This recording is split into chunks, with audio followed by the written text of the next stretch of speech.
Hello, I'm Shakoon Tilasantharan in Doha. These are some of the stories we're covering on Al Jazeera.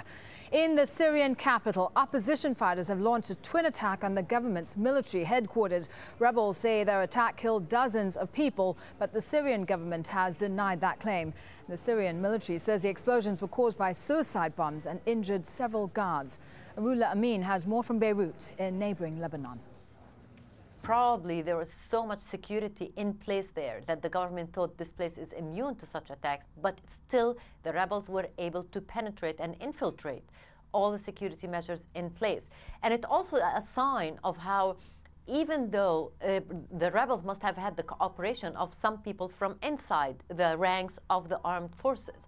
And this shows that even those who did not defect, there are people who are what they call here and describe as the silent defectors, people who are still within the regime, for whatever reason have not defected, but in their hearts they are against the regime and with the opposition. And these people are helping out the rebels. The U.S. says it will boycott the Iranian president's speech to the UN General Assembly. The U.S. delegation says it's because Mahmoud Ahmadinejad has been speaking against Israel over the past few days. World leaders are at the UN for the second day of the General Assembly. Police and protesters have been fighting in the Greek capital, Athens. A core of about 200 youths threw firebombs and stones on the edge of a largely peaceful demonstration against government cuts.